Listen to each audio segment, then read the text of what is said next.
Fala pessoal, tudo bem? Sejam bem-vindos a mais um vídeo. Estamos dando sequência na obra aqui e vamos começar a colocação dos caibros. Nesse caso aqui tem um ponto específico que eu queria falar para vocês. Antes de eu fazer a marcação das madeiras, eu conversei com o cliente e perguntei para ele o que seria a necessidade dele. Se ele queria um beiral um pouco maior por conta do tamanho da casa, se ele gostaria de estar usando caibro 5x11 como caibro, igual a gente usou lá no telhado da churrasqueira.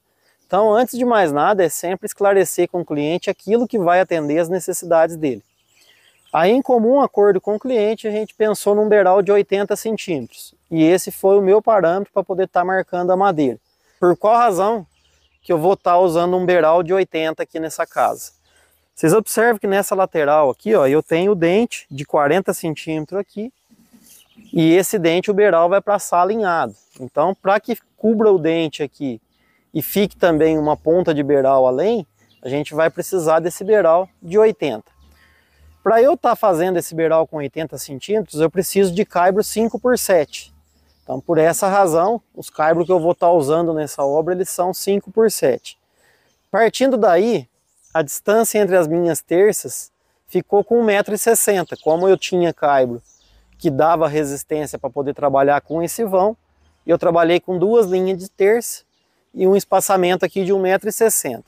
Lembrando que o caibro 5x7 na madeira de guajará, que normalmente é o que a gente usa aqui na minha região, você pode trabalhar com ele com até 1,90 m de espaçamento de uma terça a outra, que atende perfeitamente. Feito isso, vou estar fazendo a marcação. Para eu marcar o meu encaibramento, o meu ponto aqui, o meu parâmetro, é sempre a tesoura. Por isso que eu falo para vocês trabalhar sempre com a tesoura no prumo correto, no esquadro correto em relação à edificação. Porque depois ela vai servir de parâmetro para você fazer o alinhamento e o esquadro dos seus caibros. Lembrando aqui que o caibro, na verdade, ele é a peça do madeiramento que vem para receber as ripas. Não tem nada a ver com relação à medida da peça. Pode ser um caibro de 5x5, 5x7, 5x11. Caibro é em relação ao posicionamento da madeira em relação ao telhado. Às vezes o pessoal acha que caibro é só a peça 5x5, por exemplo. Vou estar marcando aqui, considerando o tamanho da minha cumieira ali.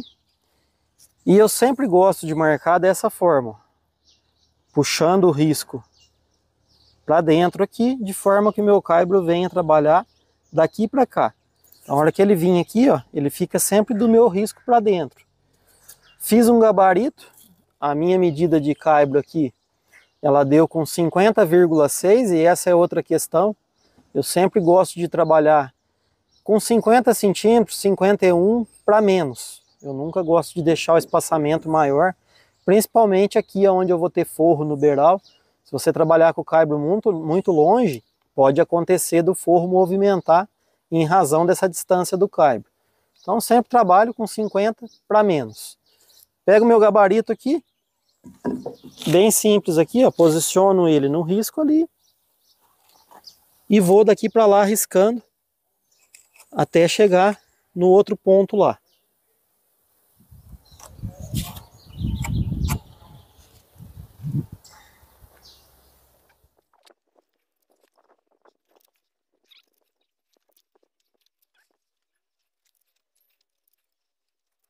Aqui, conforme eu tinha falado no vídeo anterior, eu tenho que trazer o apoio da tesoura avançando aqui, né?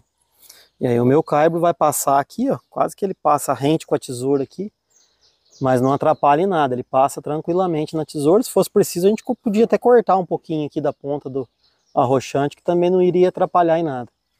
Alinhamento dos caibros aqui. A melhor opção é marcar a cumieira, marcar o frechal e esticar a linha para poder marcar as terças. Até, inclusive eu já fiz isso em alguns caibros e agora eu faço a marcação. Quando eu venho para pregar o caibro, eu tenho consciência, tenho certeza de que ele está no local exato. Isso aqui é muito bacana também para quem trabalha sozinho. Às vezes não tem ninguém para estar olhando de longe o alinhamento do caibro. Então através da linha não tem erro, não tem como o alinhamento dar errado. Aí fiz a marcação, venho aqui com o esquadro no alinhamento da linha que está colocado aqui, ó. Marco lá e sempre faço o risquinho para eu saber que o caibro é do risco para dentro. Às vezes é capaz do pessoal achar, mas é mais demorado. Parece que é mais demorado, mas depois que você está com tudo marcado, a questão de só chegar e pregar o caibo é muito eficiente.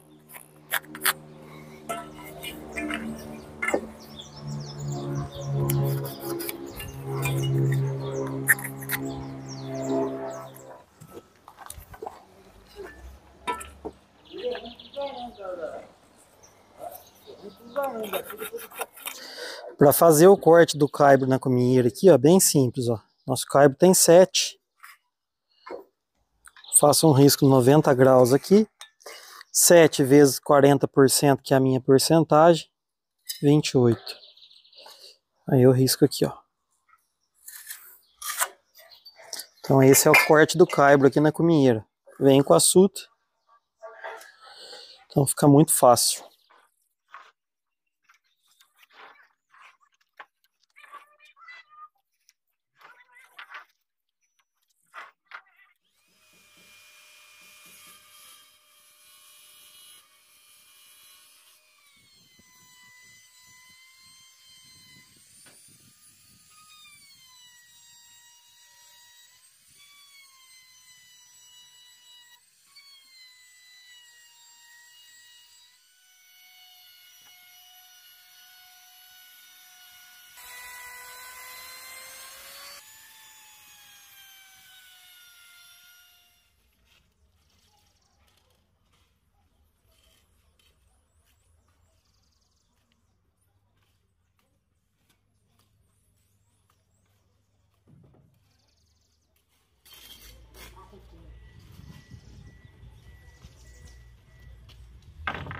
Olha lá, faz um joinha lá, porra.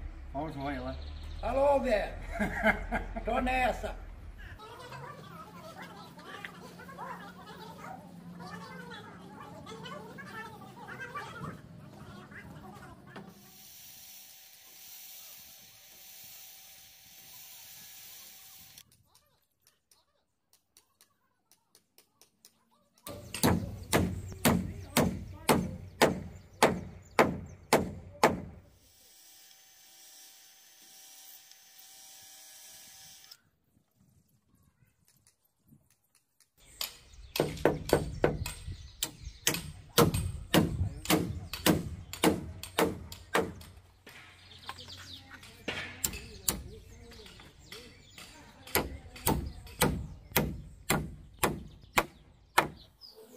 Prego que eu uso para fixar o caibro aqui nessa situação. 20 por 48. A broca que eu estou furando nesse caso aqui é uma broca 4.5, só que isso depende muito da marca do prego. Tem prego 20 por 48 que pede para furar com a broca 5 mm. Então vai depender muito da marca do prego que você está usando, a questão da broca. Geralmente, nos espigões, quando eu tenho laje, eu também uso prego.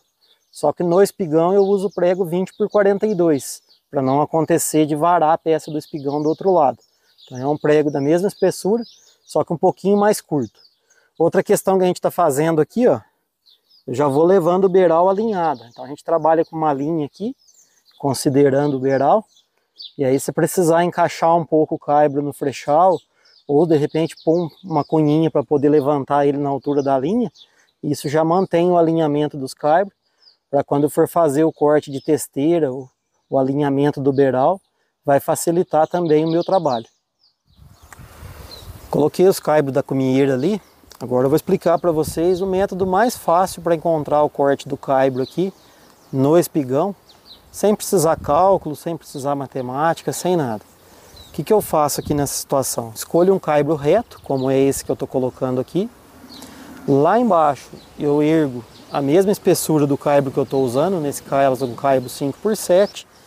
E aí aqui na parte de cima eu vou achar o ângulo do corte aqui dos dois lados e vou achar o corte em 45 graus para a gente poder estar fazendo com a serra e copiando esses ângulos com a suta.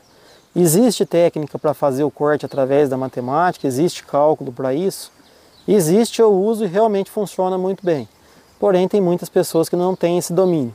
Então eu estou aqui para poder ajudar vocês a fazer carpintaria, seja ela mais complexa, com conta, com matemática, com tudo mais, ou seja carpintaria simples, funcional, que funciona do mesmo jeito, que você vai conseguir levar um bom resultado para o seu cliente do mesmo jeito. Então o importante é a pessoa saber fazer, fazendo da forma que se adequa melhor. O que eu vou estar fazendo aqui?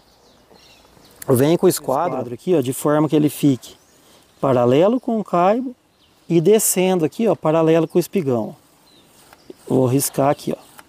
Então esse é o corte que desce do caibo.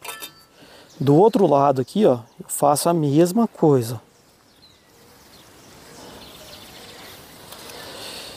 Aí aqui o corte aqui que seria em ângulo,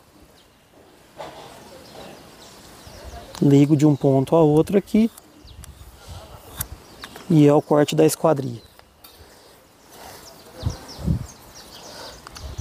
A suta na carpintaria, no meu ponto de vista, é uma ferramenta fundamental, que praticamente todos os ângulos de corte que você precisa fazer através da suta você consegue copiar. Então isso facilita o seu trabalho, tá vendo? Eu vim aqui, ó, já encontrei o corte aqui, copiei o corte. A hora que eu for fazer a sequência de caibro, eu já não preciso colocar no lugar mais.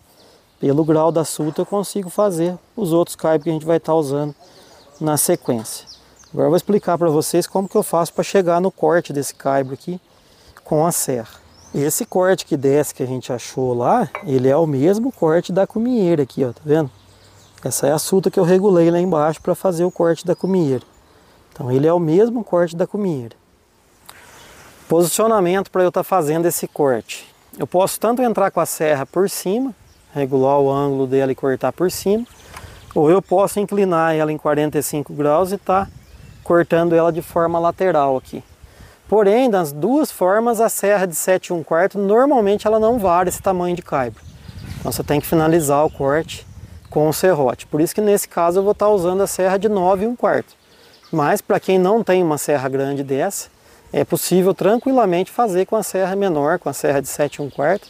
A única coisa é que você vai ter que varar o corte no serrote, porque a lâmina não dá o alcance para poder varar totalmente a madeira.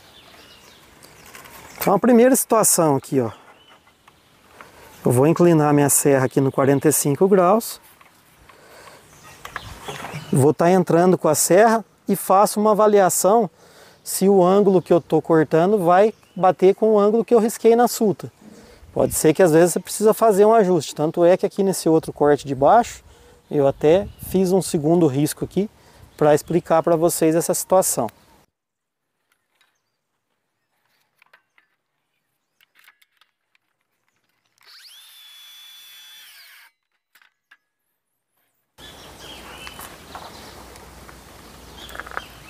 Olha aqui, ó. Tá passando um pouquinho, tá vendo? Eu tenho que diminuir um pouquinho o ângulo dela.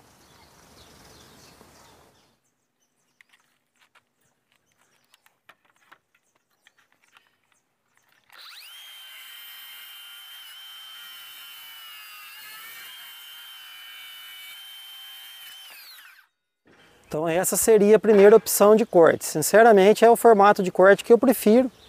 Porque se eu estiver cortando um caibro de 5 por 11 ou 5 por 15, eu não vou ter a possibilidade de cortar de pé conforme eu vou exemplificar para vocês na sequência.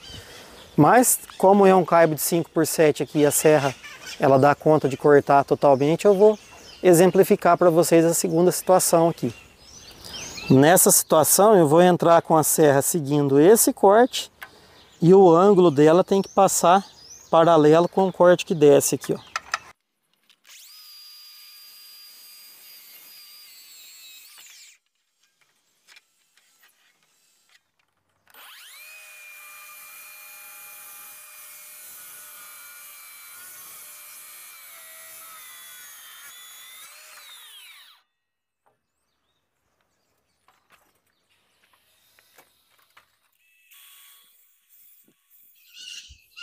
Fiz a furação aqui, ó. Normalmente eu gosto de furar desse lado, porque daí eu furo de forma que ele sai aqui, ó. Eu sei que não tem perigo do furo sair estourando fora aqui, ó. Então normalmente a gente fura nessa posição. Tem carpinteiro que gosta de trabalhar com 2 pregos 20 por 30 aqui, ó. Então fura mais próximo do bico aqui, ó. E trabalha com um prego um pouco menor, também dá certo. Lembrando que quando é madeira aparelhada, eu uso parafuso, normalmente parafuso 6070 Phillips. Na hora de pregar eu deixo sempre ele um pouquinho para cima, que daí o fato de eu estar pregando ele vai chegar ele no lugar.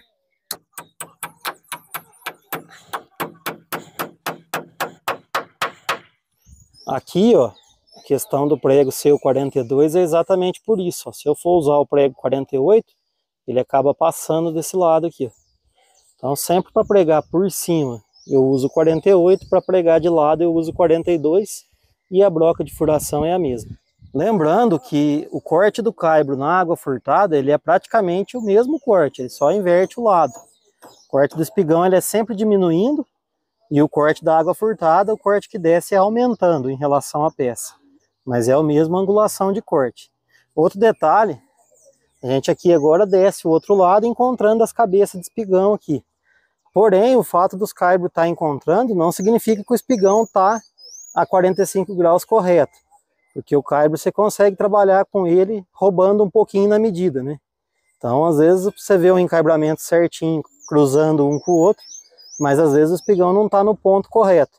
O que determina quando o espigão está no ponto correto, que não tem como mostrar diferente, é o ripamento. Se o ripamento estiver virando o contorno do telhado certo, isso significa que o seu espigão vai estar no ponto exato. Quando o ripamento começa a desencontrar, é porque o seu espigão ficou fora do ângulo. Agora no caibro a gente consegue ajustar essa questão do ângulo, jogando um pouco na divisão ali. Então o caibro às vezes você vê que está encontrando tudo certinho, mas nem sempre isso significa que o espigão está no ponto exato. Bom, eu vou finalizar esse vídeo aqui. Eu espero que esteja sendo útil o conteúdo para vocês. Nessa obra eu estou meio que voltando às origens e tentando trazer o máximo possível de passo a passo sobre o trabalho. Espero que vocês estejam gostando. Deixa aí nos comentários alguma sugestão ou até mesmo alguma crítica ao nosso trabalho. A gente está sempre aberto a melhorar. Queria também pedir para você que de repente não é inscrito, que se inscreva no canal.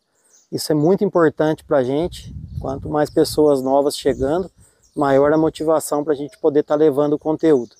Valeu, pessoal, muito obrigado e até o próximo vídeo, se Deus quiser. Que Deus abençoe o lar e o trabalho de cada um de vocês sempre.